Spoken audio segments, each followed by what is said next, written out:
కల్వకుంట్ల కవిత గారు పదే పదే కాంగ్రెస్ తల్లి అని చెప్పి తెలంగాణ తల్లి విగ్రహాన్ని ప్రతిరోజు అవమానిస్తూ ఉంది.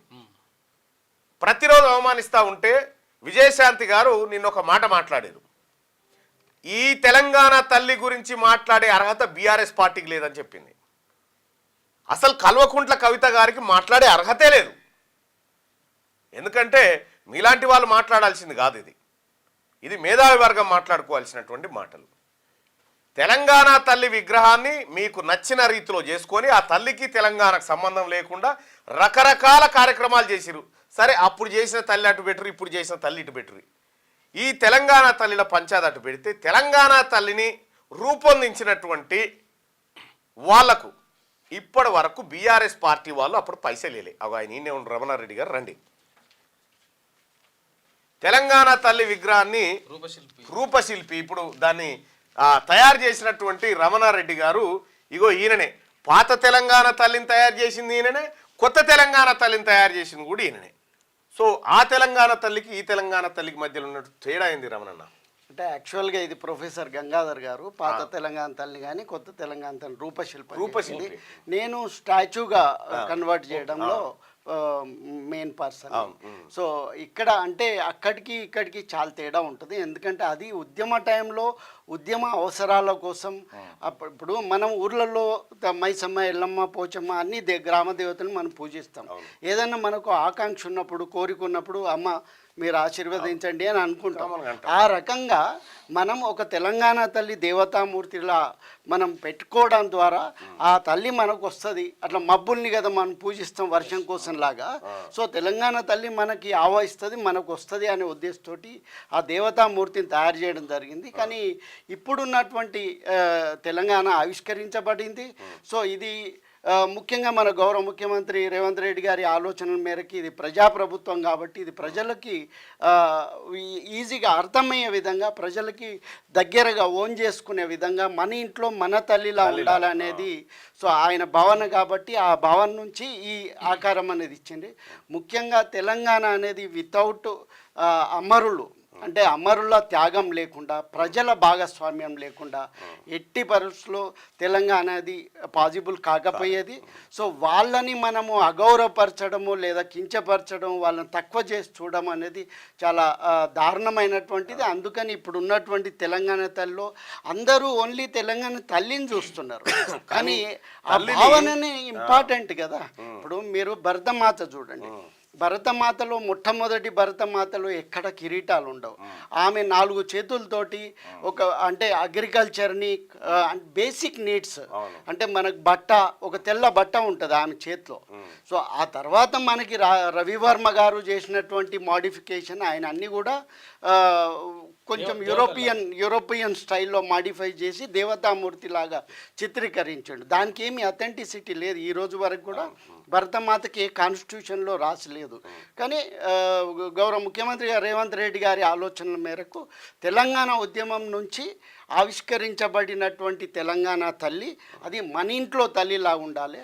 ఆమె అన్నీ మేళవించినటువంటి తల్లి, అందులో బతుకమ్మ, బోనాలు, సంస్కృతులు, భాషలు అన్నీ ఉన్నటువంటి తెలంగాణ తల్లి కాబట్టి ఆమెను మళ్ళీ ఒక్కొక్క పండుగని ఒక్కో రకంగా మనం ఇప్పుడు కొరడా చేతిలో పెడతాం బోనాలకి, లేదా బతుకమ్మ చేతిలో పెడతాం, అవన్నీ సూటబుల్ కాదు. మేము ఆర్టిస్టులం. సో ఆయన ఆలోచన చెప్పినప్పుడు దాన్ని ఏ రకంగా మేము సింప్లిఫై చేయాలి, అందరికీ అర్థమయ్యే విధంగా ఉండాలి, ఆ రకంగా మేము దాన్ని రూపుదిద్దడం జరిగింది. సో అప్పటికి ఇప్పటికీ అసలు ఆ మీనింగ్ కానీ, పీరియడ్ కానీ, దాంట్లో ఉన్నటువంటి పరిస్థితులు కానీ, అవసరాలు కానీ చాలా డిఫరెంట్. సో నిజంగా ఒకవేళ పాత ప్రభుత్వం దానికి ఒక శాంక్టిటీ, లీగల్ శాంక్టిటీ తెచ్చి ఉండి ఉంటే, ఒక జీవో తెచ్చి ఉండి ఉంటే డెఫినెట్లీ ఈ ఆలోచన రాకపోయేదని నేను అనుకుంటున్నా. కానీ ఇప్పుడు దాంతో ఇప్పుడు ఒక అవకాశం వచ్చింది. సో దాన్ని సరిదిద్దుకోవాలి. ఇప్పుడు మీరు చూడండి భరతమాతను కూడా ఎన్ని రకాలుగా. రమణన్న మీరు ఒకటి అర్థం చేసుకురా, బీఆర్ఎస్ పార్టీ వాళ్ళు చాలా సార్లు బాపు తెలంగాణ, బాపు బాపు అంటారు. తెలంగాణకి తల్లి అయితే ఆయన బాపుని చేసిరు. మీరు ఒకటి వాళ్ళ మైండ్ సెట్ అర్థం చేసుకోరు. బాపే పెద్దోడరా, తల్లి ఎక్కడరా అనేటువంటి యాంగిల్లో ఆ తల్లిని విస్మరించారు. వాళ్ళు చేసిన తల్లి విస్మరించిన తర్వాత అసలు తెలంగాణకు ఒక సింబాలిక్గా ఒక అందరికీ ఆదర్శవంతమైనటువంటి ఒక ప్రతిరూపము ఉండాలనేది ప్రస్తుత ప్రభుత్వం ఒక ఆలోచన. కానీ వాళ్ళు అసలు తల్లి ఎక్కడిది, బాపే కదా తండ్రి అనేటువంటి పరిస్థితి క్రియేట్ చేసిరు అన్నట్టు. సో ఇవన్నీ కూడా ఓ రకంగా చూస్తే కేసీఆర్ గారి ఆలోచనలు ఎట్లా ఉన్నాయంటే సర్వం నేనే, సర్వం నేనే ఇంకా అనేటువంటి ఒక యాంగిల్ ఉండే. ఎప్పుడైనా ఆయన బొమ్మ తయారు చేయమని ఎప్పుడైనా అడిగిందా? లేదు, నేను అంటే నాకు అంత టైం కూడా లేకపోయేది. ముఖ్యంగా ఏంటంటే నేను నా పని చేస్తూ ఎప్పుడైనా ఇప్పుడు ఉద్యమ టైంలో కూడా నేను పూర్తిగా డెడికేటెడ్గా తెలంగాణ కోసం పనిచేయడం జరిగింది. నేను యాక్చువల్గా జర్మనీలో ఉండేవాడిని, కానీ 2009 నుంచి నేను పూర్తిగా ఇండియాలో ఉన్నా. సో ఆ టైంలో విస్తృతంగా తిరగడం జరిగింది. ఈవెన్ బీఆర్ఎస్కి కూడా, అంటే అప్పుడు టీఆర్ఎస్ వాళ్ళ 10 years లోగో కావచ్చు, లేకపోతే 13 years లోగో కావచ్చు, బ్యాక్ డ్రాప్స్ కావచ్చు, ఎక్కడ నేను ఒక్క రూపాయి ఆశించకుండా నా స్వంత డబ్బులతోటి నా స్వంత పెట్రోల్ పోసుకొని నా కారులో నేను తిరిగిన ఉద్యమంలో భాగస్వామ్యమైన రమణారెడ్డి పైసల కోసం నందిని సిద్ధారెడ్డి గారు అంటున్నారు కదా. ఇక ఆయనకి ఏమి ఇచ్చిండ్రో తెలియదు. ఎందుకు అన్నాడు అంటే నేను యాక్చువల్గా ఆయన ఊహించలే ఆ రకంగా. ఆయన మీద నాకు చాలా పెద్ద గౌరవం ఉంది. అది నేను చిన్నప్పటి నుంచి ఆయన డెఫినెట్లీ ఉంది. అంటే ఆయనతోటి ఎవరన్నా అనిపించుంటారేమో, మరి అంత ప్రెషర్ ఎందుకు వచ్చిందో నాకు అర్థమైతే లేదు. ఆయన క్యారెక్టర్ అయితే చాలా మంచివాడు, మంచి కవి, గొప్ప మేధావి. కానీ ఒక్కోసారి మరి ఎందుకు ఈ మూమెంట్లో ఆ ట్విస్ట్, ఎంత ప్రెషర్ ఉంటే ఆ ట్విస్ట్ వచ్చిందో నాకు అర్థమైతలేదు. ఎవరు పెట్టుంటారు ప్రెషర్? ఇక ఇప్పుడు ఆయన ఉండే ఊరు, ఆ చుట్టుపక్కల ఉండే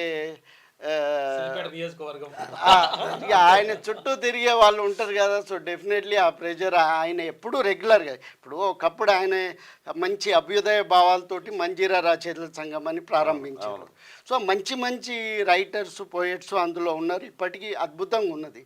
కానీ ఆ ఇంజన్ కొంచెం రాంగ్ రూట్లో పోతుంది. ఇంజన్ రాంగ్ రూట్లో ఉంది. సో పాత విగ్రహం తయారు చేసినప్పుడు దానికి ఎంత ఖర్చు అయింది? కేసీఆర్ అండ్ అప్పటి ప్రభుత్వం ఎంత ఇచ్చింది? అంటే అది యాక్చువల్గా నాకు తెలియదు.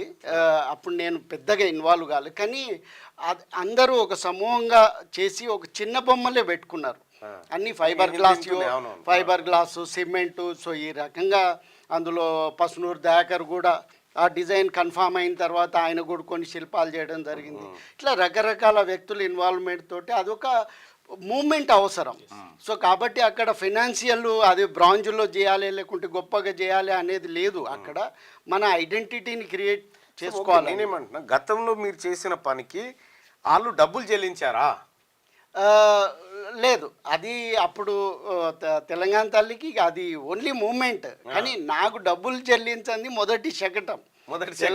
తెలంగాణ వచ్చిన తర్వాత మొట్టమొదటి శకటాన్ని ఢిల్లీలో మనం ప్రజెంట్ చేసినాము. అది బోనాలు థీమ్ మీద.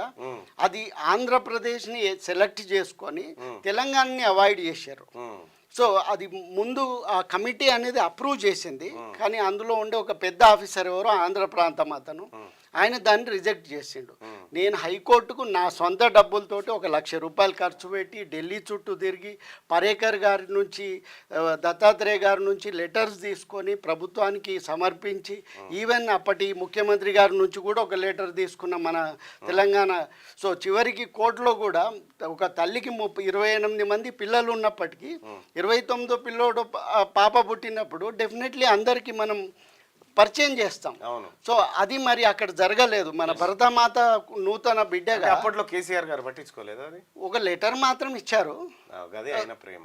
సో ఆ రకంగా అది దాన్ని సాధించుకొని వస్తే ఇక్కడికి వచ్చేసరికి ఆంధ్ర అతనికి కాంట్రాక్ట్ ఇచ్చారు. నా దగ్గర అన్ని లెటర్లు.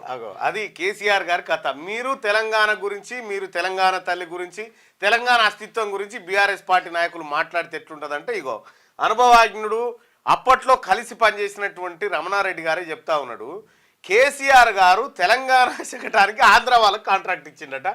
ఈ అమరవీరుల ఇది ఉందిగా, అమరజ్యోతి కూడా కాంట్రాక్ట్ ఎవరికి ఇచ్చిండు? ఇంకా అది పొద్దుటూరు కాంట్రాక్టర్ ఇక గట్లుంటది మన కేసీఆర్ గారి కాదు. అది సీనే అండ్. అవును. అయితే ఇప్పుడు అక్కడ కూడా నాకు 40% వచ్చింది, కాంట్రాక్టర్కి 98% పోయింది. సో నేను 7 ఏళ్ల కింద పని మొదలు పెడితే నాకు ఇంతవరకు 40%. చాలా కిటుకులు ఉన్నాయి దానికి. సో ఇప్పటి వరకు నాకు దాని పేమెంట్ రాలేదా? అది కథ. రమణారెడ్డి గారితో పూర్తి ఇంటర్వ్యూ సుదర్శన్ అన్న అందిస్తారు మళ్ళీ అయిపోయిన తర్వాత. సో మనం మార్నింగ్ న్యూస్ లోకి వెళ్దాం. థ్యాంక్ యూ సో మచ్ అన్న, మార్నింగ్ న్యూస్ లో పాల్గొన్నందుకు. ఇది ఇచ్చిపో, సారీ మా శిల్పాన్ని ఎత్తుకపోయారు. రైట్, రమణారెడ్డి అని కూర్చోబెట్టి. రైట్. క్యూ న్యూస్ ఛానల్లో పనిచేయటకు అనుభవం గల సీనియర్ వీడియో ఎడిటర్స్ కావాలను సంప్రదించవలసిన నెంబర్ 8688926084.